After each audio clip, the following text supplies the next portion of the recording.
speech title is Overcoming the BS. And as a note, as a warning, the topics in discussion may be triggering, be advised. We will be discussing the evolution of our country's belief system. Yeah. We shall overcome. We shall overcome. We shall overcome someday. I'm Black. Well, that's what the belief system of this great country taught me, is that I'm Black. And everybody believed that, except for my cousin Mickey. She always used to say, quote unquote, that I only had Black skin, but I had a white man's nose and lips. So today, I'm going to talk about the belief system of the United States of America and how it has evolved over the years. And so I'm going to start from the beginning, the foundation of and instead of saying belief system throughout the speech, I'm going to say BS. So let's start at the beginning and the foundation of the BS. Slavery. Negroes, AKA Blacks, were kidnapped and sold for many, many generations, for many, many years. And they were taken to a plantation. This happened on May 16th, 2025.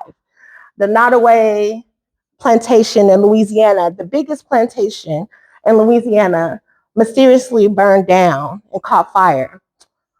According to the National Historic Society, there are approximately 4,000 plantations that are still current in operation.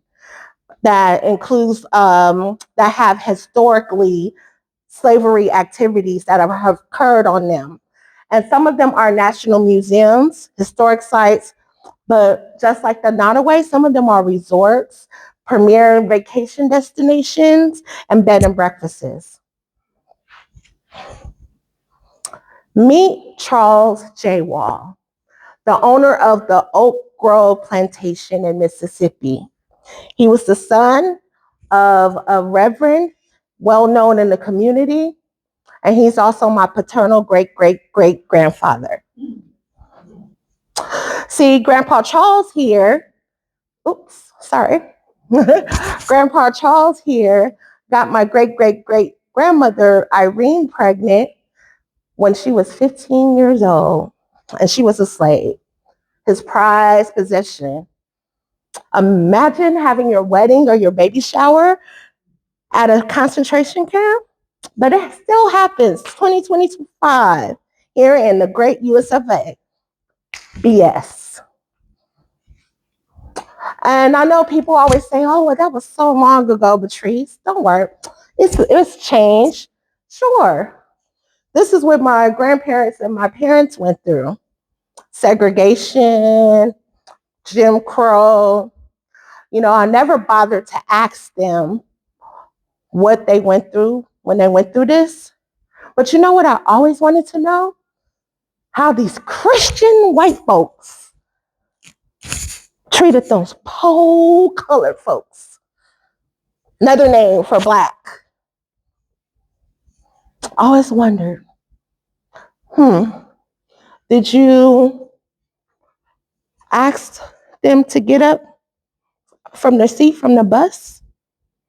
Did you invite them to have a seat at the table at your white-only restaurant? Or did you participate in those rallies with those men with the red hats? Hoods, white hoods. Did you participate in those activities? Oh, and did you know that there was a plantation right here in Florida where you can actually do some hunting activities? Interesting. Well, that's what my parents and grandparents went through. Let's talk about what I went through.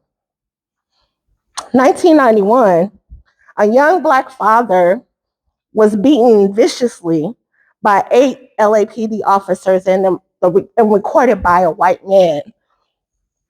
And because those officers that were arrested were acquitted, this happened. And this actually happened 4 blocks from where I grew up, the LA riots, and I was 15 at the time. And you know what the BS told me? They said, oh, yeah, you're 15 and you're about to have a baby. You're going to have 2 more by the time you're 18, and the BS is going to take care of those babies for you. And so about a decade later, this was a march in LA, 2005, and you see my wife there, and that's my son. 13-year-old Devin Brown was shot and killed, shot 10 times in South LA by an LAPD officer. We were marching in the streets because that officer too was acquitted. And this happened a year after my son was assaulted and harassed by the Hawthorne PD. See, he was put in handcuffs and thrown in the back of a police car and assaulted because he had a Laker jersey on. And you know why he had a Laker jersey on? Because I thought I had beat the BS. I was young, 25-year-old. I was an operations supervisor in Beverly Hills of a financial institution. Oh, of course, we have the school to prison pipeline, right? Black students are 3 times more than likely to get expelled, more than white students. And of course, the prison system generates $80 billion in revenue annually. Oh, have you taken a trip down to Negro Head, Lee County? It's right here. Have you ever been there? No. Oh my goodness. I know some of you guys probably live in that area, but I used to live like 10 minutes from there. And did you know that up until the 70s, it was the other N-word name? You did it? Oh, and this beautiful map right here, let me tell you, these are all sundown territories. Do you know what sundown territories are? Okay, so sundown territories are people that look like me or that are not white. If they end up in those areas when the sun goes down, it's over. So, what are we going to do about this, huh? First thing is accountability. Each and every last one of you are part of the BS. And the next thing is action. Check your bloodline and check your privilege. Oh, one more thing.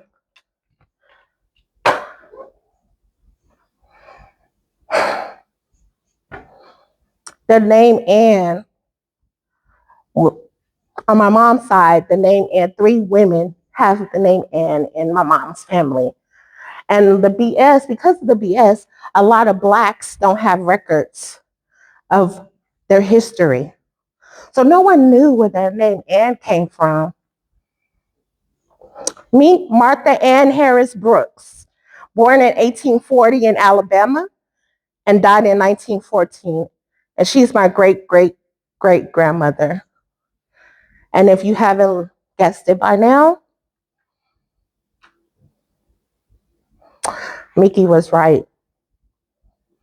You're looking at her, a dark-skinned Black woman with European features and white blood running through her veins.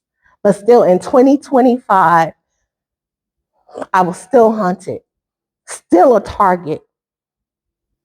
My son, my wife, still. So what are we going to do, cousins? What are we going to do? Are we going to continue to go into this cycle? Do you want us to go into a corner like we did and create our own and build our own communities? Oh, no, that didn't work because you guys came and took it. Remember Tulsa in 1921? Or we could take our own babies back and not let them get into the BS. And we could create an education system and give them food. Nah. That happened in the 70s with the Black Panthers. But then they became a national security threat. Or we could just get out of here. There's several countries that want us. Or maybe you can get out of here. Go back to Europe. No, because they don't like you there. Or go back. Oh, no, not Canada either.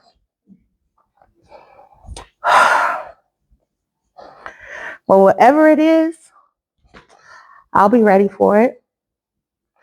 The one thing I do want to say, I want to leave you with is that each day, each time that I come here and I have to stand and say the Pledge of Allegiance and I say, one nation under God with justice and liberty for all, I feel like that's the biggest sin ever because we're not that. So whatever you want to do, cousins, I'm ready for it.